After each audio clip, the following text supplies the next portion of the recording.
Ces 7 médicaments courants détruisent le cœur de milliers de seniors. Vous pourriez mettre votre cœur en danger chaque fois que vous prenez ce comprimé en apparence inoffensif.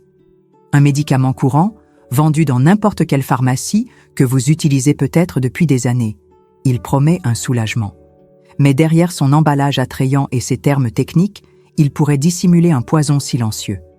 Et le plus inquiétant, c'est que personne ne vous l'a dit. Des milliers d'hommes et de femmes de plus de 50 ans développent des problèmes cardiaques non pas à cause de l'âge, de la génétique ou de l'alimentation, mais à cause de médicaments censés les aider et qui, au lieu de cela, surchargent leur organisme jour après jour. Réfléchissez.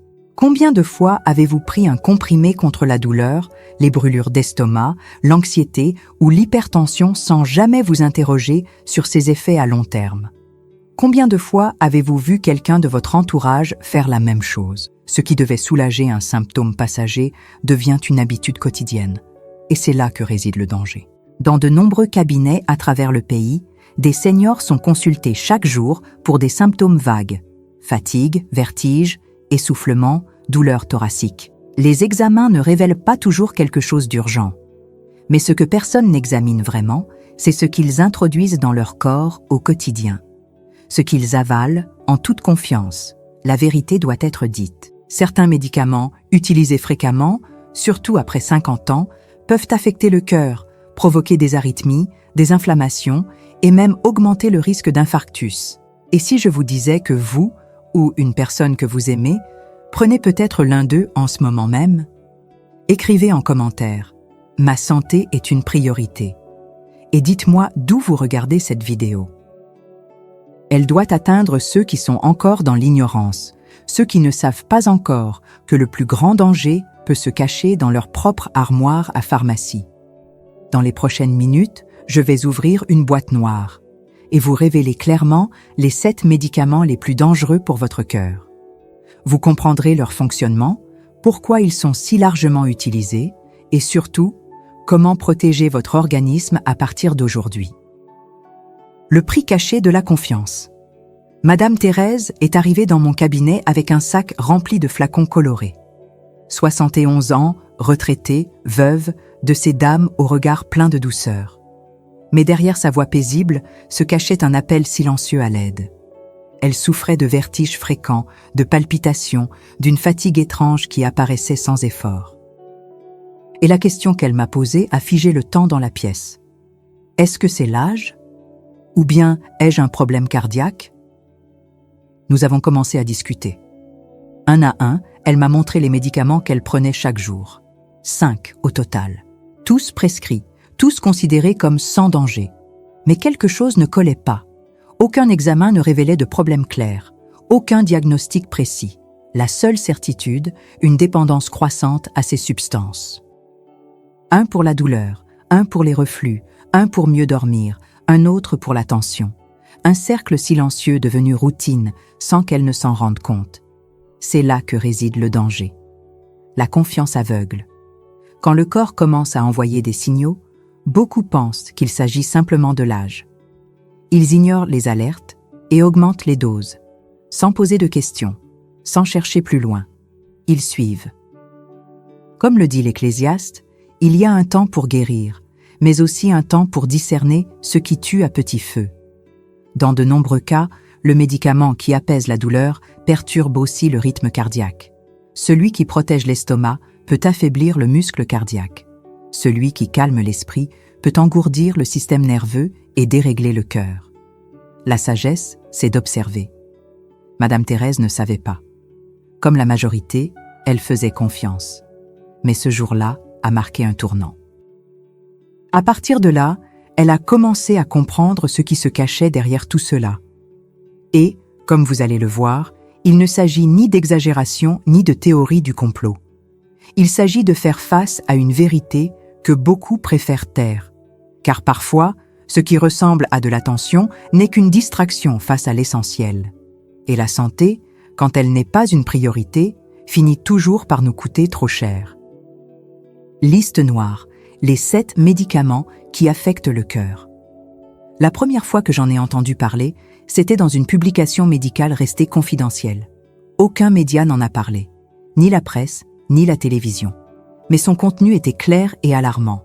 Une corrélation directe entre l'usage prolongé de certains médicaments courants et l'augmentation des maladies cardiaques chez les plus de 50 ans. Une information qui dérange. Le premier sur la liste est bien connu. Les anti-inflammatoires non stéroïdiens, comme le diclofénac et l'ibuprofène, utilisés contre les douleurs musculaires, articulaires ou les maux de tête. Un soulagement rapide, certes, mais les études montrent que, pris régulièrement, ils augmentent le risque d'arrêt cardiaque. Ils modifient la fluidité du sang, perturbent le fonctionnement des vaisseaux et peuvent déclencher des arythmies graves. Le deuxième, les protecteurs gastriques, comme l'oméprazole ou le pantoprazole, pris chaque jour par de nombreux seniors pour protéger l'estomac. Le problème, c'est qu'ils nuisent aussi à l'absorption du magnésium, un minéral essentiel à l'équilibre électrique du cœur. Sans magnésium, le muscle cardiaque perd en puissance et son rythme devient instable. Le troisième, les anxiolytiques, comme le diazépam et le clonazépam, ainsi que les somnifères. Ils créent une dépendance insidieuse, perturbent la respiration pendant le sommeil et réduisent l'oxygénation du cerveau. Le cœur en souffre. Il devient plus lent, perd en coordination. Le corps semble apaisé, mais intérieurement il s'éteint lentement. Le quatrième groupe, les stimulants pour la mémoire et l'énergie, censés améliorer la concentration et la vitalité. Certains sont même pris sans ordonnance. Ils augmentent la pression artérielle, accélèrent le rythme cardiaque et imposent une charge excessive au cœur. Le cinquième, les statines, prescrites pour faire baisser le cholestérol. Il ne s'agit pas de diaboliser, mais d'alerter. Mal indiquées ou surdosées, elles peuvent causer des inflammations du muscle cardiaque et réduire la vitalité générale. Le sixième groupe, les médicaments contre l'hypertension. Essentiel dans de nombreux cas, mais une mauvaise combinaison ou un dosage inadapté peut abaisser trop la tension, réduisant l'afflux de sang vers le cœur et le cerveau, provoquant vertige, chute et même perte de connaissance. Enfin, les antihistaminiques sédatifs. Peu connus, mais dangereux chez les personnes âgées. Ils ralentissent le rythme cardiaque, altèrent la vigilance mentale et perturbent le système nerveux central. Tous ces médicaments ont un point commun. Un usage prolongé et sans suivi médical augmente considérablement les risques. Combinés, leurs effets se multiplient. Et le cœur, ce muscle infatigable, commence à émettre des signaux. Parfois une simple palpitation, d'autres fois un silence fatal. Comment ? Ces médicaments malmènent le cœur en silence. Le corps humain possède une sagesse propre. Chaque battement du cœur suit des signaux électriques précis, guidés par des flux de minéraux comme le calcium, le magnésium et le potassium, un rythme sculpté par la nature pour durer des décennies. Mais quand ces rouages sont modifiés artificiellement, même lentement, tout le système se déséquilibre. Les médicaments que nous venons de citer n'attaquent pas le cœur de manière brutale. Ils agissent subtilement, comme une gouttière qui fuit dans un toit, invisible au début, mais le temps passe. Et cette infiltration mine lentement toute la structure. Certains de ces médicaments modifient la viscosité du sang. D'autres interfèrent avec la communication entre les cellules du muscle cardiaque. Certains réduisent les minéraux essentiels au bon fonctionnement de la pompe qui fait circuler le sang. Et d'autres encore affaiblissent les mitochondries, les centrales énergétiques du cœur. Le résultat ? Un organisme qui fonctionne à la limite. La fatigue apparaît sans raison. Le sommeil ne régénère plus. L'esprit ralentit. L'humeur change. Et, à un moment donné, quand tout cela est ignoré, le cœur appelle à l'aide de la seule façon qu'il connaisse. En ralentissant, en battant de manière irrégulière ou en s'arrêtant. C'est comme conduire une voiture avec des pneus à plat, de l'huile périmée et le moteur surmené. Elle roule encore, elle répond encore, mais chaque kilomètre use davantage. Et quand la panne survient, on ne comprend pas. Pourtant, il y avait des signes. Il y en a toujours. Le corps parle. Mais encore faut-il l'écouter attentivement. La vérité, que personne ne vous a jamais dite. Il y a quelque chose qui revient souvent dans les histoires de patients que je reçois. Lorsqu'un symptôme apparaît, ils cherchent une solution rapide. Lorsque le soulagement arrive, ils font confiance. Et lorsque le problème revient, ils augmentent la dose ou ajoutent un autre comprimé. C'est un cycle silencieux qui ressemble à un traitement, mais qui, en réalité, n'est qu'un contrôle. Contrôle des symptômes, pas des causes. Et derrière cette habitude se cache une vérité que peu de gens osent révéler. L'industrie pharmaceutique est l'une des plus lucratives au monde. Et ce n'est pas un hasard. Elle prospère lorsque la maladie persiste, pas lorsqu'elle est guérie. Le système n'est pas conçu pour la guérison, mais pour l'entretien de la dépendance. Des médicaments qui soulagent une douleur, mais en provoquent une autre. Des produits qui masquent les signaux du corps, tout en laissant intacte la racine du problème. Bon nombre des médicaments qui mettent le cœur en danger sont vendus avec des promesses de sécurité. Et il est vrai que, dans certaines situations, ils peuvent être utiles. Mais lorsqu'ils deviennent une constante dans la routine de ceux qui ont dépassé la cinquantaine, ils cessent d'être une aide et deviennent une menace. La frontière entre remède et poison est plus mince qu'on ne le croit. C'est pourquoi tant de personnes vieillissent avec un sac rempli de médicaments en pensant qu'elles sont bien soignées. Mais en réalité, leur corps devient de plus en plus fragile, intoxiqué, ralenti, enflammé. Ce n'est pas le vieillissement naturel. C'est l'effet cumulé de choix qui semblaient bons, mais qui n'étaient pas viables à long terme. Si vous voulez changer cela, la première étape est la conscience. La deuxième, l'action. C'est dans cet esprit que nous avons rassemblé les stratégies qui aident réellement le corps à se rétablir sans créer de nouveaux problèmes. Des recettes, des habitudes et des pratiques naturelles qui fonctionnent vraiment et que vous pouvez adopter dès aujourd'hui. Tout se trouve dans notre guide des recettes pour ne pas tomber malade. Le lien est disponible ci-dessous, dans la description ainsi que dans le premier commentaire épinglé. Ce n'est pas un produit, c'est un chemin. Un choix pour une vie plus légère, avec plus de vitalité et moins de dépendance. Car celui qui sème la prévention récolte la liberté. Le chemin de la restauration naturelle. Retrouver la santé cardiaque ne nécessite pas de mesures extrêmes. Cela demande des choix cohérents. La plupart des gens pensent que seuls des médicaments coûteux ou des procédures invasives peuvent renverser une situation à risque. Mais le corps a une capacité de régénération étonnante, à condition de recevoir les bons stimuli. Et ces stimuli, bien souvent, se trouvent dans la simplicité de la nature. Certains aliments agissent comme de véritables boucliers pour le cœur. L'ail cru, par exemple, contient des composés qui aident à équilibrer la pression artérielle et à désobstruer les vaisseaux. Le curcuma, lorsqu'il est associé au poivre noir, réduit les inflammations silencieuses qui affaiblissent le système cardiovasculaire. L'hibiscus en infusion agit comme un régulateur naturel de la tension et de la rétention d'eau.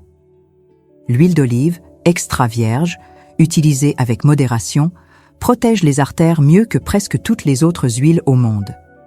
En plus de l'alimentation, certaines substances viennent compléter les soins. Le magnésium, présent dans les légumes à feuilles vertes et certaines graines, stabilise les battements cardiaques. La coenzyme Q10 soutient l'énergie cellulaire. Les oméga 3, que l'on trouve dans les graines de lin ou les poissons comme la sardine, ont une action anti-inflammatoire et renforcent les parois vasculaires. Tous ces éléments peuvent être intégrés de manière stratégique, en respectant le rythme du corps et le contexte de chacun. Et il ne s'agit pas seulement de consommer quelque chose. Il s'agit de créer un environnement intérieur favorable à la récupération.